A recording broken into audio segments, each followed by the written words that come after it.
School में हुआ प्यार सबसे सच्चा होता है क्योंकि उसमें एक अलग ही मासूमियत होती है। ऐसा मेरा मानना है। हो सकता है आपका प्यार इससे कुछ अलग हो।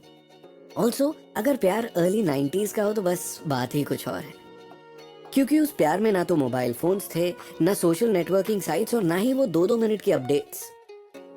और ऐसा ही था मेरा और निकिता का प्यार। मैं 11th स्टैंडर्ड में था और वो 9th में।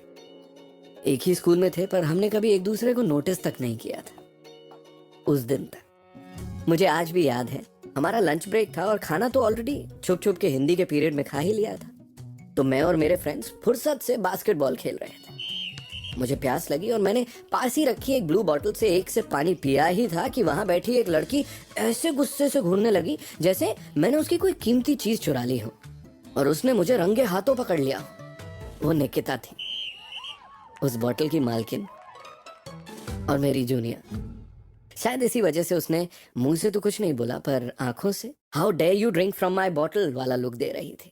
मन तो किया कि कह दूं कि यहाँ सीनियर ने बॉटल से खुद पानी पी लिया तो कौन सी बड़ी बात है, पर बिना कुछ कहे मन ही मन अपने एक्ट को डिफेंड करते हुए और सीनियोरिटी का रौब दिखाते हुए मैंने उसकी बॉटल उसे थमाई और बैक ऑन द कोर्ट।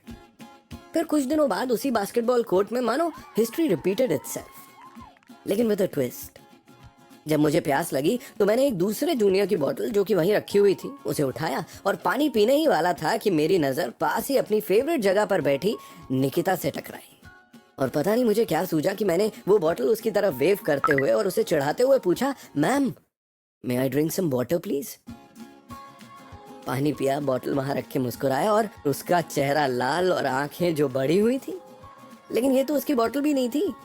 खैर, मैं और मेरे दोस्त वहां से निकल गए, पर हमारी कहानी यहाँ खत्म होने वाली नहीं थी। मुझे नया नया इंग्लिश गानों का शौक चढ़ा था। अपने गैंग के सामने और खास तौर पे क्लास की लड़कियों के सामने बैकस्ट्रीट बॉयज के गानों पे लिप सिंक करना वाज माय न्यू कूल। और एक दिन जब क्लास बंक करके मैं जिम के स्टोर रूम के पीछे एक छोटी सी जगह ढूंढकर वहां वॉकमैन में गाने सुन रहा था तो निकिता कॉट मी। और वो फिल्मी डायलॉग है ना, गरम लोहे पे हथौड़ा मारना, बस उसे गरम लोहा मिल गया था और वो तैयार थी हथौड़ा मारकर बदला पूरा करने के लिए। Oh, is that a Walkman? Wow. सुन लीजिए आखिरी गाने मिस्टर सीनियर, क्योंकि I am going to the principal's office ma'am को बताने कि आप स्कूल में वॉकमैन लाते हैं। दरअसल उन दिनों वॉकमैन होना आज के एक्सपेंसिव फोन्स जैसा स्टेटस था, और हर स्कूल की तरह हमारे स्कूल में भी वॉकमैन वाज नॉट अलाउड, और पकड़े जाने पे कॉन्फिस्केट कर लिया जाता था, साथ ही पेरेंट्स को बुलाकर बेइज्जती अलग। मैंने उसे डराने के लिए कहा, एक्सक्यूज मी, तुम्हारा सुपर सीनियर हूँ, ज्यादा स्मार्ट मत बनो। इस पे वो बोली, कोई बात नहीं, जब मैम आपके पेरेंट्स को स्कूल बुलाएंगी तब आप बताना कि आप कितने स्मार्ट हो। अरे, थोड़ा डर लग रहा था, लेकिन face your fears and they will fear you. सुबह ही एक क्लास में ऐसा कुछ सुना था तो हिम्मत करके मैंने उससे कहा, तुम्हें बैकस्ट्रीट बॉयज पसंद है? उसके मुंह से एकदम निकला, किसे नहीं पसंद। तो बस मैंने उसकी तरफ एक ईयरफोन बढ़ा दिया और देखते ही देखते हम दोनों as long as you love me पर सुर मिलाने लगे। फिर रोज उसके फ्री पीरियड्स के हिसाब से I use to bunk my classes. सुर से सुर तो क्या ही मिले, कान से कान जरूर मिलते रहे। हमारे सॉन्ग्स और आर्टिस्ट्स बदलते रहे। निकिता के साथ जैसे लाइफ की कुछ अलग ही प्लेलिस्ट क्रिएट कर ली थी मैंने। हम स्कूल के बाद भी मिलने लगे।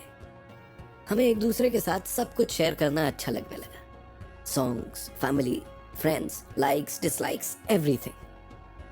कभी कभी उसे मैथ्स और लिटरेचर भी पढ़ा देता था। पर कहते हैं ना, जब प्यार होता है तो वक्त जेट स्पीड से भी ज्यादा तेज निकल जाता है, और ऐसा ही हुआ। बोर्ड्स के बाद मैं कॉलेज, और देखते ही देखते वो भी 10th खत्म करके ऑस्ट्रेलिया चली गई। आखिरी मुलाकात याद है मुझे, रो रो के उसका वही हाल था जैसा उसके पेट टॉमी के दुनिया छोड़ने के टाइम था। हाँ, यहाँ कोई दुनिया नहीं छोड़ रहा था, लेकिन देश छोड़ के तो वो जा रही थी और हमारा साथ भी छूट रहा था। हम ईमेल के थ्रू टच में रहे, पर जीमैट की तैयारी में वो भी काफी कम हो गया। और फिर काफी मेहनत और 3 साल के बाद मुझे मास्टर्स के लिए ऑस्ट्रेलिया के एक कॉलेज में एडमिशन मिल गया। आई कांट टेल यू कितना एक्साइटेड था मैं निकिता को सरप्राइज देने उसके कॉलेज पहुंचा और खुद सरप्राइज्ड हो गया उसे किसी और लड़के के साथ देख के। ऐसा लगा मानो इतना दूर आना बेकार हो गया। उसकी नजर मुझ पर पड़ी तो वो दौड़ के आई and she hugged me. By the way this was the first time we hugged. हाँ, ओल्ड स्कूल लव था भाई। फिर शी टोल्ड मी कि वो लड़का उसकी रूममेट का बॉयफ्रेंड है, और तब हमने दूसरी बार हक की। वक्त मिलते ही और संडेज को हम साथ साथ टाइम स्पेंड करने लगे। पर अभी तक इतने सालों में हमने कभी भी वो मैजिकल वर्ड्स एक्सचेंज नहीं किए थे। निकिता के साथ लाइफ सेटल्ड सी फील होने लगी थी। फिर एक दिन मैंने अपना वही वॉकमैन उसे दिया और कहा, चलो इस पर तुम्हें कुछ सुनाना है। उस वॉकमैन को देखकर शी वाज सो एक्साइटेड। मैंने प्ले बटन दबाया। हाय निकिता, आई नो कल से हम ना गाने सुन पाएंगे और ना ही एक दूसरे से मिल पाएंगे, पर जाते जाते मैं बस इतना कहना चाहता हूँ कि आई लव यू, और अपनी पूरी जिंदगी तुम्हारे साथ एक खूबसूरत प्लेलिस्ट की तरह जीना चाहता हूँ। मम्मी आ रहा हूँ, 1 मिनट। That's it. निकिता की खुशी उसकी माइल लॉन्ग स्माइल में दिख रही थी। उसने मेरी उस एक लाइन को रिवाइंड कर करके सुना। मैंने उससे कहा कि ये वॉकमैन और कैसेट लेकर मैं तुम्हारे घर भी आया था, पर उस आखिरी दिन हिम्मत नहीं हुई तुम्हें देने की। निकिता ने मुझे जोर से हक किया। उसकी आंखों में आंसू थे, और हाँ ठीक है, थोड़े से मेरे भी थे।